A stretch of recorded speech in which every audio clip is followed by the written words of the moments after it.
Greetings everyone. ये हमारा history का चैप्टर 1 है, नेशनलिज्म इन यूरोप। बेटा बीच बीच में मैं हिंदी वाला भी लेती रहूँगी क्योंकि हिंदी वाले बच्चे भी हैं हमारी क्लास में। यूरोप में राष्ट्रवाद का उदय।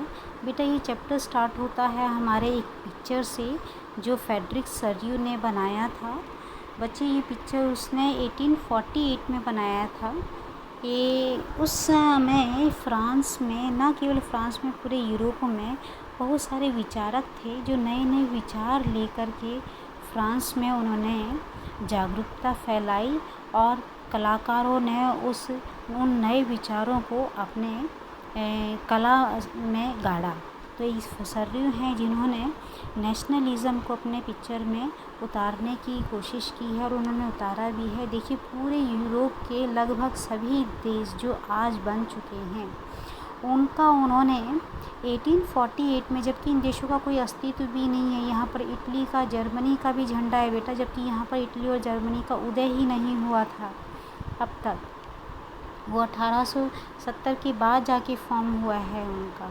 तो सबसे आगे अगर आप देखोगे तो अमेरिका का झंडा है। अमेरिका आज़ाद हो चुका था और वहाँ नेशनलिज्म आ चुका था 1773 और 4 में। हाँ, वो अलग कॉन्टिनेंट है, अलग द्वीप, महाद्वीप है। अभी हम राष्ट्रवाद की बात कर रहे हैं यूरोप में, तो वो यूरोप के राष्ट्रवाद को देखो लीड कर रहा है ना, सबसे आगे है। और उसके बाद जो है ना स्वीडन का और जर्मनी वगैरह के झंडे हैं और बहुत सारे देशों के झंडे हैं। तो यहाँ पर वो क्या कहना चाहता है कि डेमोक्रेटिक एंड सोशल रिपब्लिक की स्थापना, यानी कि लोकतंत्र की स्थापना। उस समय ज़्यादातर यूरोप में सभी जगह क्या था, मोनार्की थी। मोनार्की मतलब राजतंत्र था वहाँ पर, ठीक है। उस राजतंत्र, और राजतंत्र कैसा था, निरंकुश संस्थान, निरंकुश राजतंत्र था, ठीक है, अब्सोल्यूट राजतंत्र था। तो यहाँ देखो फ्रंट में आपको बिल्डिंग्स के टूटे फूटे पार्ट्स नज़र आएंगे, उस खंडहर नज़र आएंगे टूटे हुए, है ना। तो ये क्या शो कर रहे हैं, ये उन्हीं निरंकुश राजाओं के किले, महल, उनके टूटे हुए अवशेष हैं।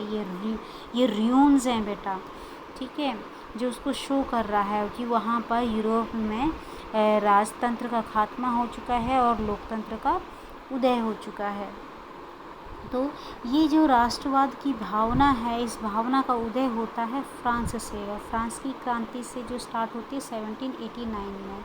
अगर आपको लास्ट क्लास का याद हो बेटा, तो 1789 में 14 जुलाई को जब वो वहाँ की जनता बास्तिल के किले को तोड़ देती है, तो वहाँ राष्ट्रवाद की भावना और ज़्यादा तीव्र हो जाती है।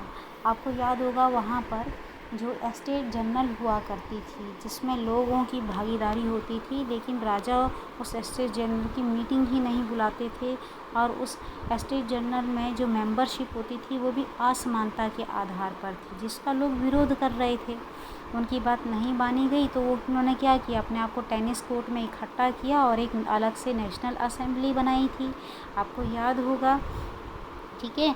और उन्होंने अपने आप से वादा किया था कि हम जब तक इस असेंबली को भंग नहीं करेंगे, जब तक यहाँ संवैधानिक बदलाव ना कर दें, जब तक यहाँ राजनीतिक और संवैधानिक, कॉन्स्टिट्यूशनल एंड पॉलिटिकल जो है ना वो चेंजेस वहाँ ला कर के ही छोड़ेंगे। और इस रिवोल्यूशन में फ्रांस में पॉलिटिकल और कॉन्स्टिट्यूशनल चेंजेस आए। देखो यहाँ पर जो स्टैचू है, जो फ्रैंकलिना जो स्टैचू है, इसके एक हाथ में मशाल है, जो क्या शो करता है कि अंधेरा हो दूर चला गया, क्योंकि रोशनी आई है, ज्ञान की रोशनी। लोगों को उनने अपने अधिकारों को जाना, क्योंकि वहाँ पर भी उसी तरह के भेदभाव होते थे जिस तरह हमारे भारतीय समाज में भेदभाव होते थे। हमारे भारतीय समाज में जाति के आधार पर होते थे, वहाँ पर ऊंच नीच इकोनॉमिकली थी कि कुछ बहुत गरीब थे, जो गरीब थे उन्हीं पे अत्याचार किए जा रहे थे, वही जो है ना वो टैक्स भी पे करते थे। और पहली स्टेट दूसरी स्टेट, याद है ना, वहाँ 3 स्टेटों में समाज बटा हुआ था। पहली स्टेट और दूसरी स्टेट तो बहुत सारे क्या थे, प्रिविलेजेस यूज़ करते थे, है ना, विशेषाधिकार यूज़ करते थे। लेकिन वो टैक्स भी नहीं देते थे। थर्ड स्टेट को कोई विशेष अधिकार भी नहीं थे और उनको टैक्स भी पे करने पड़ते थे। तो ये सारी जो बातों में बदलाव आया वो फ्रेंच रेवोल्यूशन में आया। फ्रेंच रेवोल्यूशन में ही भाईचारा और समानता, इक्वलिटी के विचारों को स्थापित किया गया। और धीरे धीरे बेटा ये जो राष्ट्रवाद के जो भावना थी, नेशनलिज्म की जो फीलिंग थी, जो फ्रांस में पैदा हुई, फ्रांस से उपजी, वो धीरे धीरे 19वीं शताब्दी तक आते आते पूरे यूरोप में फैल गई।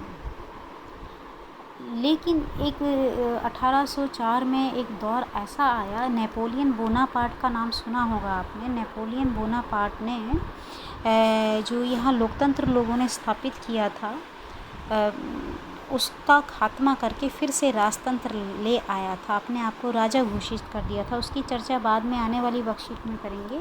अभी हम जो नेशनलिज्म का उदय हुआ है उसके रीज़नों को थोड़ा सा और डिटेल में जान लेते हैं। क्या कारण था कि यूरोप में राष्ट्रवाद हुआ बेटा?